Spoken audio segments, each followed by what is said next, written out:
Thank you very much, everybody. So this is a big, big day, a beautiful day, potentially one of the great days ever in civilization. Things that have been going on for hundreds of years and thousands of years. At least we're at a minimum very, very close, and I think we're beyond very close. And I want to thank Bibi for really getting in there and doing a job. We've worked well together, as we have with many other countries, both of us, with many other countries, which is the only way this whole situation gets solved. And I'm not just talking about Gaza. Gaza is one thing, but we're talking about much beyond Gaza. The whole deal, everything getting solved. It's called peace in the Middle East. So today is a historic day for peace, and Prime Minister Netanyahu and I have just concluded an important meeting on many vital issues, including Iran, trade, the expansion of the Abraham Accords, and most importantly, we discussed how to end the war in Gaza, but it's just a part of the bigger picture, which is peace in the Middle East. And let's call it eternal peace in the Middle East. So this is far more than anybody expected, but the level of support that I've had from the nations in the Middle East and surrounding Israel and neighbors of Israel has been incredible, incredible. Every single one of them. This afternoon, after extensive consultation with our friends and partners throughout the region, I'm formally releasing our principles for peace, which people have really liked, I must say. And these are done not just routinely done, these are done with total consideration and working with the nations that we're talking about. All of these nations have made contributions to those suggestions. I want to thank the leaders of many Arab and Muslim nations for their tremendous support in developing the proposal, along with many of our allies in Europe. Europe has been very much involved, and as I was called by many of the European leaders, most of them saying, is this true? Are you really doing peace in the Middle East? This is the most incredible thing we've heard. Some think it's the biggest thing they've ever heard. They called just to find out, was it just a rumor or is it actually done? And then they said, have you spoken to the Arab leaders? Have you spoken to all of the other leaders that we have to get? A lot of people involved in this one. I also want to thank Prime Minister Netanyahu for agreeing to the plan and for trusting that if we work together, we can bring an end to the death and destruction that we've seen for so many years, decades, even centuries, and begin a new chapter of security, peace, and prosperity for the entire region. And I want to just say that my meetings and dialogue that we had with so many countries, Saudi Arabia as an example, the king is a phenomenal person. The Emir of Qatar, he's an incredible people. UAE, and that's MBZ and ABZ. We're totally involved. These are the people that we've been dealing with and who've been actually very much involved in this negotiation, giving us ideas, things they can live with, things they can't live with. Pretty complex. I mean, after 2,000, 3,000 years, whatever it is, I guess it's got to be a little complex, or it would have been done a long time ago. The King of Jordan was with us, as you know, in the United Nations. The President of Turkey, President Erdogan, is a friend of mine, a strong man, but a good man. President of Indonesia, somebody who's an amazing leader, Prabowo. He is an amazing leader and respected by everybody. He was in the room with us. We were together with most of these people that I'm mentioning. Others were by phone or the next day. The Prime Minister and the Field Marshal of Pakistan, they were with us right from the beginning. Incredible. In fact, they just put out a statement that they fully believe in this pact. It just came out just as I was walking around. They said, sir, you have a big notice from the Prime Minister of Pakistan and from the Field Marshal that they back this 100%. President El-Sisi of Egypt, who's terrific. And these are people I've gotten to know over the years. I mean, I would say it started around 2015 and then went into 2016 when the presidency officially began.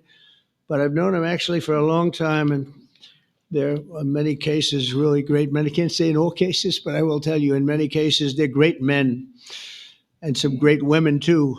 They tend to be mostly men, however, I will say that. But if accepted by Hamas, this proposal calls for the release of all remaining hostages immediately, but in no case more than 72 hours. So the hostages are coming back, and I hate even saying this from the standpoint, doesn't sound right, but it is so important to the parents. The bodies of the young men, I believe in almost all cases, the young men are coming back immediately. I met with parents. The parents felt as strongly about getting the body of their dead boy back as they did as though the boy were alive and well. It's so important to them. And it means the immediate end to the war itself, not just Gaza. It's the war itself. Under the plan, Arab and Muslim countries have committed, and in writing in many cases, but I actually would take their word for it. The people I mentioned, I'd take their word for it, to demilitarize Gaza, and that's quickly. Decommission the military capabilities of Hamas and all other terror organizations. Do that immediately. And we're relying on the countries that I named and others to deal with Hamas. And I'm hearing that Hamas wants to get this done too, and that's a good thing.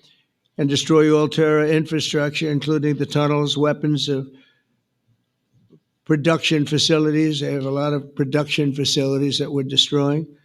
They'll also help train local police forces in the areas that we're discussing right now, in particular in and around Gaza, working with the new transitional authority in Gaza. All parties will agree on a timeline for Israeli forces to withdraw in phases. They'll be withdrawing in phases.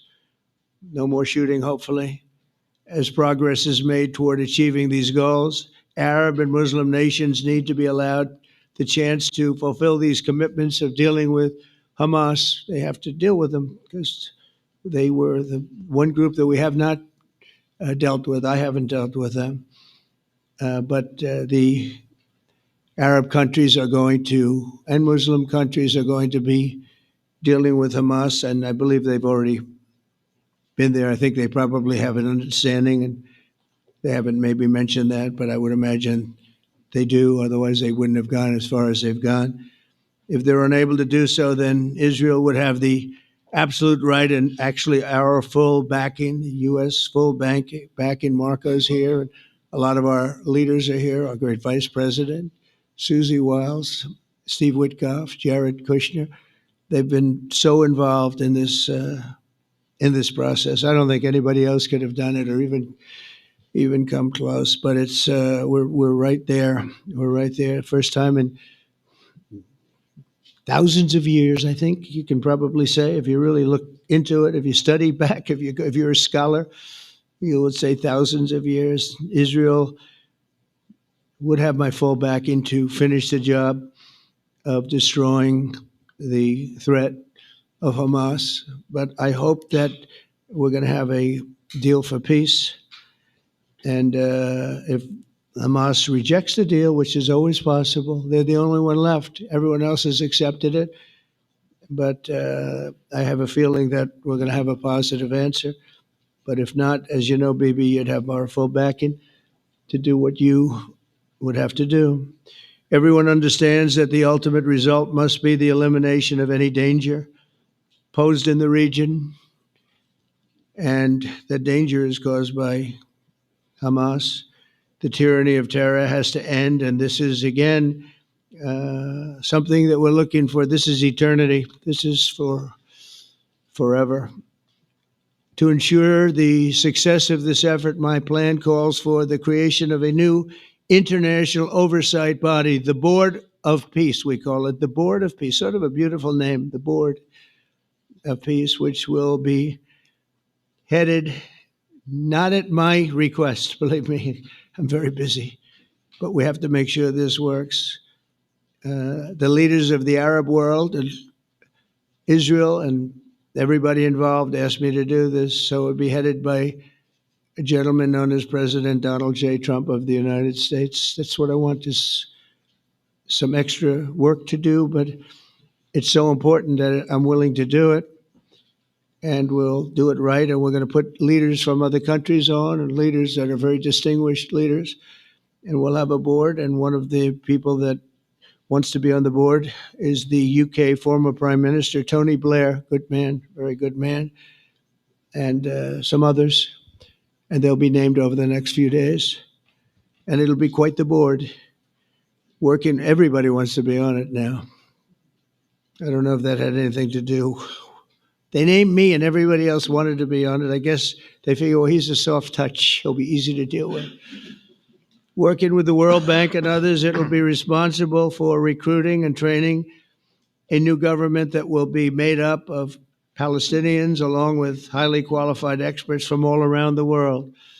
Hamas and other terrorist factions will play no role in the board, but they'll play no role in the governance of Gaza at all, directly or indirectly. As you know, thousands of Hamas leaders have been killed and soldiers have been killed. And we can never forget October 7th, but thousands have paid the price for that. And now it's time to get our hostages back and get back to trying to build something that's really great and very important. In our meeting today, Prime Minister Netanyahu was very clear about his opposition to a Palestinian state. And he continuously mentions October 7th, and I understand that. Most people do. And I understand and respect his position on many things, but what he's doing today is so good for Israel. I notice that they have large crowds gathering in Israel all the time, and they have my name up. They like me for whatever reason, maybe I don't know, but they do like me. But they say two things: please get the hostages back, and please end the war. They've had it. It's had it. So I think it's a very popular thing you do, because he's a warrior. He doesn't know about getting back to a normal way of life, but he is a warrior, and Israel's lucky to have him.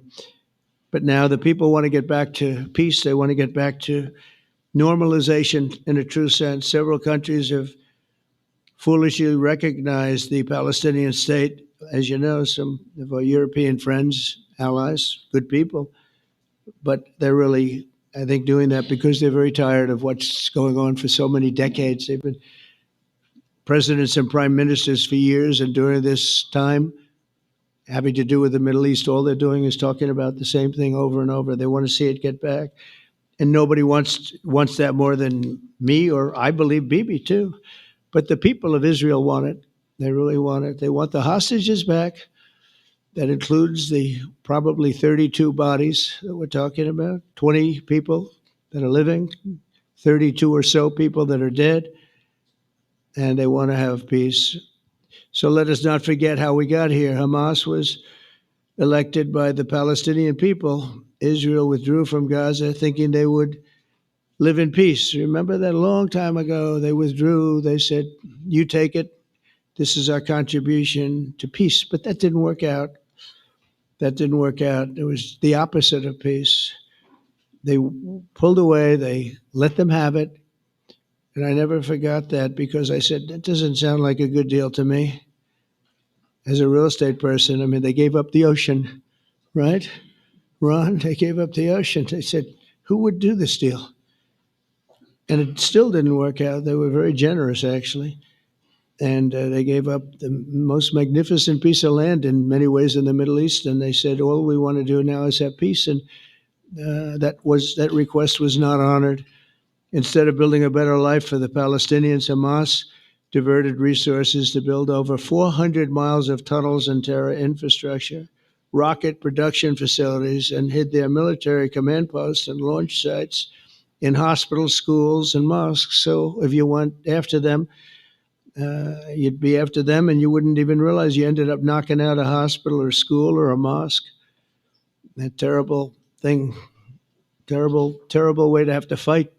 No fight is good, but that's a real bad one.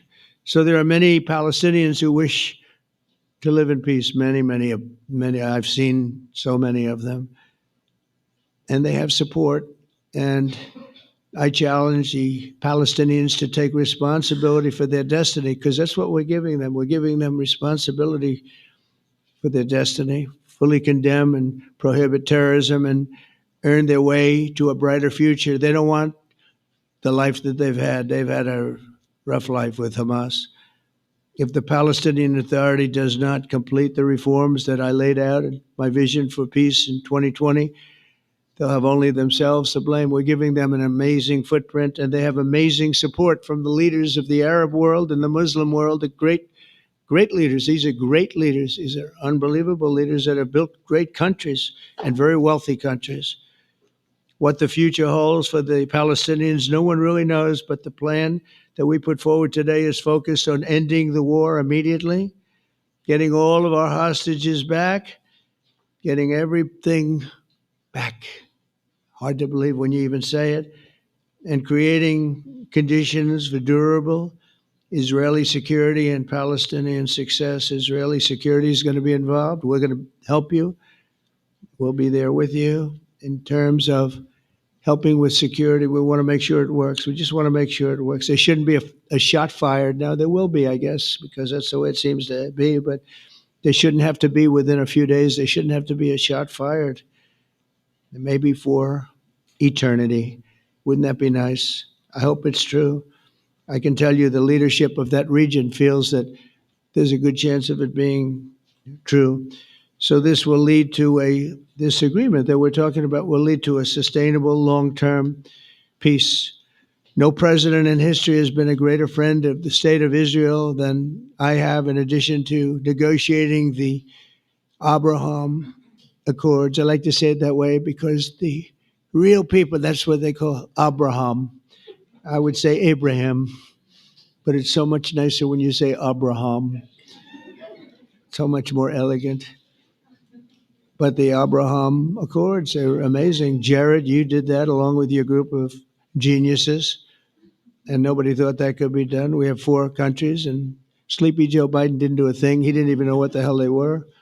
He should have had them fold up. But I think this will also lead to packing them. And who knows, maybe even Iran can get in there. I hope, we hope we're going to be able to get along with Iran. I think they're going to be open to it. I really believe that. But they could be a member. I long ago said, I'll bet you at some point Iran will be a member of the Accords. And little did I realize it was going to take this turn. That was some turn we did with the B-2s.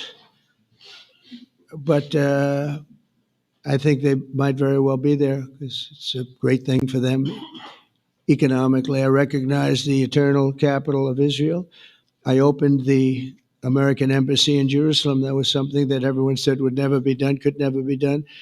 Virtually every president for many, many years, for decades, would campaign on making Jerusalem the capital of Israel. They campaigned on it over and over. Is that right, Steve? Is that right? Everyone, and when they got to it, and I understand why now, because it was so. When I got to office, I campaigned on it too. I said, we're going to make it. And then I'd get calls from the leaders of various countries saying, please don't do it. Please don't do it. It'll end the whole world. Please don't do it. And finally, I just didn't say anything, and I did it. People were calling me before I did it because they heard I was going to do it. And leaders of countries were calling me. And I think it was on a Thursday that I did it. And they'd call me Monday, Tuesday, Wednesday, 3-4 times a day. And I said, tell them I'll call them back on Friday. And I announced it on Thursday, and I called them back, the biggest people in the world, and they said, you've done it. I said, done what? You've made the capital of Israel, Jerusalem, and we wanted to talk yet. I wish you called me a little sooner. Maybe I could have done something about So that was a lot easier than getting into an argument because I knew what they were calling about. And you know what? It turned out to be amazing. Everybody thought it was going to lead to the end of the world, right? The end of the world, Ron. That's what they said. It didn't lead to anything. It just led to something that I promised and something that was very, very popular for Jewish people and a lot of other people too. I recognize Israeli sovereignty over the Golan Heights, and I cut taxpayer funding to the corrupt United Nations Relief and Works Agency. And United Nations was interesting because, as you know, a few days ago they introduced me, ladies and gentlemen, the President of the United States. I'm looking at my teleprompter, and the thing was dead, stone cold, dead. The thing's up here. I have a long, beautiful speech to make. I'm back 30 feet back, and I'm saying, they're introducing me. There's nothing on my teleprompter. So, but I made a speech. I actually got good marks. You think Biden could have done that? I don't think so. I don't think he could have done that. I don't think too many people could have done it. But actually, it was actually more of a speech from my heart, if you want to know the truth. I think it was maybe better in certain ways because it was from the heart. It has to be from the heart. Otherwise, you're in big trouble. But I cut taxpayer funding for that very corrupt United Nations Relief and Works Agency, and nobody thought that would be done, and withdrew from the horrible Iran nuclear deal that was imposed upon Israel by Barack Hussein Obama and Biden. And I don't think Biden knew anything about it, though. I don't think he knows anything about it now, actually, if you ask him. He'd say, what is that? And we obliterated Iran's nuclear enrichment capacity, making it impossible for them to have a nuclear weapon, which they would have had probably in about 2 months from that. But I've never asked Israel to compromise its security, but we had big, strong talk. Nobody's been better to Israel. No president's been better to Israel than Donald Trump. But we had a long, strong talk, Bibi and I, and he understands it's time. It's time. History has shown, and the people of Israel want it. And the people of the Middle East want it. The people of enemies of Israel want it, but they don't have really too many enemies right now. And you know what? Many countries have gained great respect for Israel, for the way they fight, for the job they do, including me. I had respect anyway, but they gained respect. History has shown us that those who have relations with Israel have thrived, while those who have devoted resources and attention toward the destruction and even annihilation of Israel have languished. They haven't done well. Israel is not going anywhere. They're going to coexist with other people and countries in the region, from Syria to Lebanon to Saudi Arabia. The promise of a new Middle East is so clearly within our reach. This is the closest we've ever come to real peace, not fake peace, not political fool's peace. If we can get this difficult problem solved, the opportunities for all within that vast region of this world, it's a vast region, it's unlimited. The Abraham Accords show that all countries are better off when they communicate and work together and embrace new opportunities. I hope Jared and Steve and Susie and Marco and JD, we have great people. I hope you guys are going to work very hard to get these other countries in, because now they have no excuse. There's no longer an excuse. They were somewhere hesitant. And I tell you, the 4 countries that went in, I give them tremendous credit, and it's worked out incredibly well for them. In the same spirit, I'm pleased to report that earlier today, we took another important step toward greater understanding in the region. A short time ago, we had a historic phone call in the Oval Office with Prime Minister Tani, who's really a great person. So we had a great talk, and I was on the phone, and Bibi was talking. Prime Minister Al Thani was of Qatar. They really had a heart-to-heart conversation. It was a great conversation, I thought. It was productive. It was everything that you need to have something turn out to be successful. And I want to thank Bibi, and I want to thank the Prime Minister. It was fantastic. We agreed to launch a formal trilateral mechanism between Israel, Qatar, and the United States to begin a dialogue to enhance mutual security, correct misperceptions, and avoid future misgivings. And I want to thank Qatar, its leadership, and the Emir. He's a fantastic person. I think, I'm going to be his public relations man because I know him differently than a lot of people know him. But he wants peace. He wants to see peace. And his people, and they really acknowledge the critical role that they've played as mediator. And again, we're not quite finished. We have to get Hamas, but I think they're going to be able to do that. So now it's time for Hamas to accept the terms of the plan that we've put forward today. And again, this is a different Hamas than we were dealing with because I guess over 20,000 have been killed. Their leadership has been killed 3 times over. So you're really dealing with different people than we've been dealing with over the last 4 years, 5 years. Everyone has done their part and come to the table in good faith. Our Arab and Muslim partners are fully prepared to step up and fulfill their commitments for the benefit of the people of Gaza and the entire region. They're willing to step up and do a lot. They really are. There are a lot of good people involved.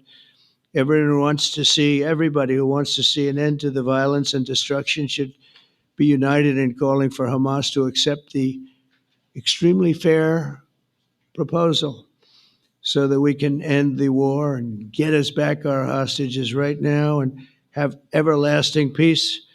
And I look forward to having relationships with everyone as the chairman of the board. I'll be involved and we'll have meetings with some very smart people that'll be working over there to make sure that we haven't just been wasting time with an agreement that doesn't get done. The task of building peace will not be easy. There are some of the hardest problems in the world to solve, and that's why it's been going on for so many centuries. But too many lives are at stake not to try, and this is more than a try. I mean, I think this is something that gets done when you have virtually every country, and these are powerful, powerful countries that have a lot of money, and the money can make things happen. A lot of countries try, and they don't have any money. These are very rich countries that can make things happen. So together we'll forge a much safer and more hopeful future for everybody, including Israel. And I want to thank Prime Minister Netanyahu for his partnership. And I want to thank all of the leaders, the kings and the emirs and the presidents and prime ministers, people I mentioned. And they've been absolutely fantastic to work with. And it's just happened very quickly. It's happened from a couple of weeks before I had a couple of meetings, but a couple of weeks before we went to the United Nations, and we had some incredible meetings. It all came to place. It all took place, and everybody wanted to be a part of it. I don't have anybody that's saying we don't want anything to do with it. It's just the opposite. And I'll tell you, a year ago, I don't think we would have had this kind of participation, Mr. VP, right? I don't think we would have had. It's been amazing. The participation was 100%. Everybody wants to be a part of it. And everybody, those very strong countries, everybody wants it to work. So, Bibi, congratulations on this. I think this will be your crowning achievement, frankly. If this all works out, we think it will. It's going to be your crowning achievement. And I want to thank you very much for being here. Thank you. Please. Thank you. Thank you. Mr. President, first I want to thank you for graciously hosting me once again in the White House. And second, I want to thank you for your friendship and for your leadership. From Jerusalem to Tehran, from the Golan Heights to Gaza, you've proven time and again what I've said many times. You are the greatest friend that Israel has ever had in the White House. And Mr. President, you and I both know it's not even close. While you focus at home on making America great again, your leadership abroad is changing the world for the better, ending wars and advancing peace. I believe that today we're taking a critical step towards both ending the war in Gaza and setting the stage for dramatically advancing peace in the Middle East, and I think beyond the Middle East. in very important Muslim countries. I support your plan to end the war in Gaza, which achieves our war aims. It will bring back to Israel all our hostages, dismantle Hamas's military capabilities, end its political rule, and ensure that Gaza never again poses a threat to Israel. We would not have achieved this turning point without the courage and sacrifice of our incredibly brave soldiers. They fight like lions to defend the people of Israel, and they serve on the front line in the war between civilization and barbarism. Mr. President, when our two countries stand shoulder to shoulder, we achieve the impossible. Just a few months ago, in Operation Rising Lion and Operation Midnight Hammer, we struck a decisive blow against Iran's nuclear and ballistic missile program. Your bold decision to send those B-2s made the region safer and the world safer. Now, under your leadership, we're taking the next step to win the war and expand the peace.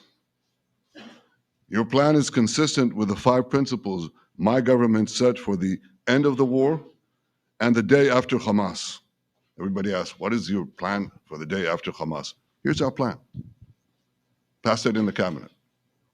All our hostages, both those who are alive and those who died, all of them will return home immediately. Hamas will be disarmed. Gaza will be demilitarized. Israel will retain security responsibility, including a security perimeter for the foreseeable future. And lastly, Gaza will have a peaceful civilian administration that is run neither by Hamas nor by the Palestinian Authority. If Hamas agrees to your plan, Mr. President, the first step will be a modest withdrawal, followed by the release of all our hostages within 72 hours.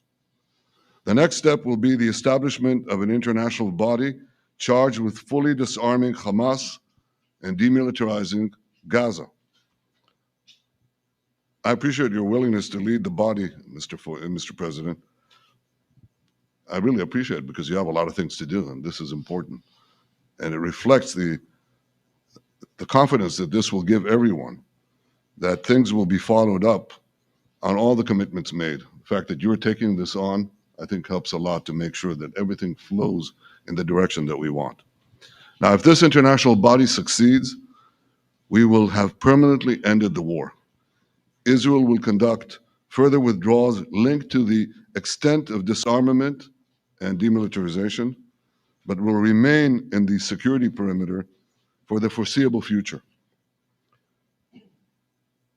I think we should understand that we're giving everybody a chance to have this done peacefully, something that will achieve all our war objectives without any further bloodshed.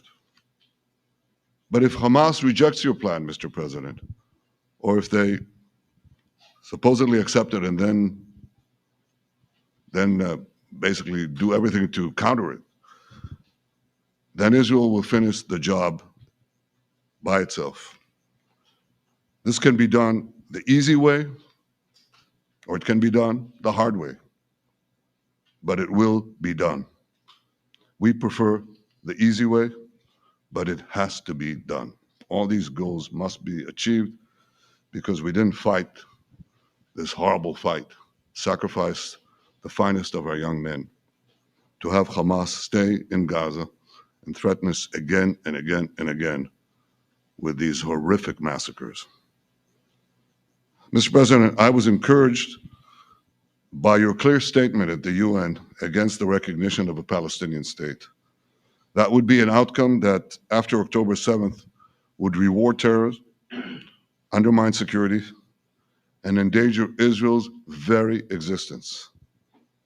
As for the Palestinian Authority, I appreciate your firm position that the PA could have no role whatsoever in Gaza without undergoing a radical and genuine transformation.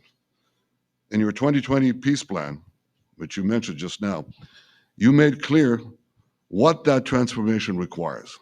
It's not lip service, it's not checking a box.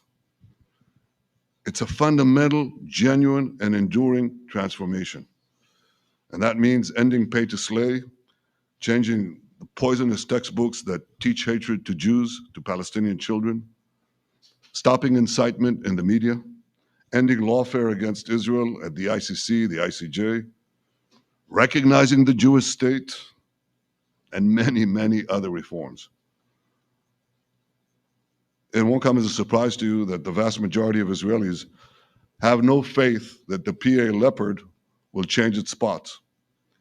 But rather than wait for this miraculous transformation, your plan provides a practical and realistic path forward for Gaza in the coming years, in which Gaza will be administered neither by Hamas nor the Palestinian Authority, but by those committed to a genuine peace with Israel. I think this can be not only a new beginning for Gaza, I think it can be a new beginning for the entire region. Under your leadership, we can re-energize, I've got to contribute my own, we can re-energize the Abraham Accords. That's what it's called in the original Hebrew, Abraham. Abraham is fine, Abraham, however you want to call it. Under your leadership, Mr. President, we can re-energize the Abraham Accords that we forged 5 years ago. We can expand them to many more Arab and Muslim nations that choose moderation over extremism. I think there's an opportunity here. It's not going to be easy. It's tough going, but I think if we succeed, you're absolutely right. We're going to open possibilities that nobody even dreamed of. But I think we dream of them. As you've told me, Mr. President, and you've told the world many, many times, you said, remember October 7th. Remember October 7th. And we do. We will never forget the horrors of October 7th, and we will do whatever is necessary to make sure they don't happen again. Since October 7th, Israel's enemies have learned a hard truth. Those who attack us pay a heavy price, but those who partner with us advance progress and security for their peoples. President Trump just said it. It's also in the Bible. It says, those who will bless you will be blessed, and those who will curse you will be cursed. And that's actually what is happening. We want the blessings.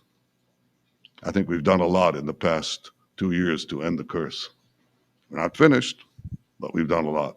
And we've done a lot together to end the curse. I want to thank your entire team for their efforts to get to this point. I especially want to thank Steve Witkoff and Jared Kushner for their indefatigable work to bring Israel and Arab states in the region closer together. I am deeply grateful to both of them for their work. We had a phone call today just to make it clear. I said to the Prime Minister of Qatar, Israel was targeting terrorists, wasn't targeting Qatar. And of course, we regretted the loss of the Qatari citizen, wasn't our target. And I very much appreciate President Trump's proposal to have a trilateral body, the United States, Israel, and Qatar, to work out respective grievances. There are quite a few.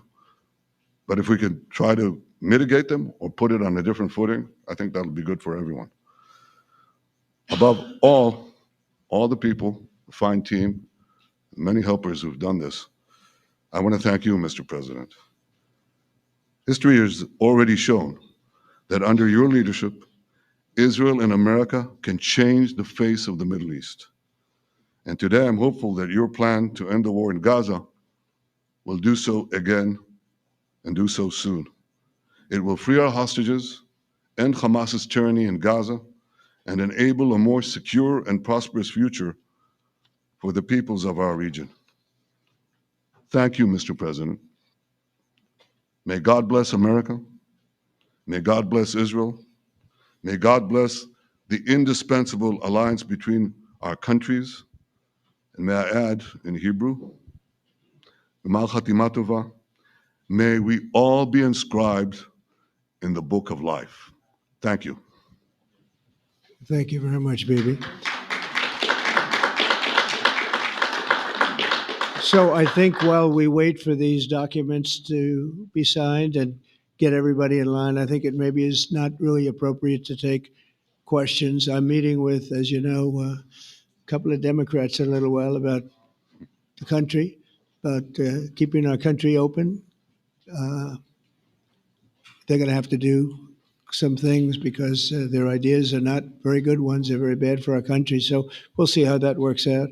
But this is something that was really historic today. This was something that was amazing. I think, Bibi, I mean, depending on you, I think while we're waiting for signatures and waiting for approvals from a lot of different countries that are involved in this, we probably shouldn't take questions? Or would you like to take a question or two from perhaps a friendly Israeli reporter, if there's such a thing?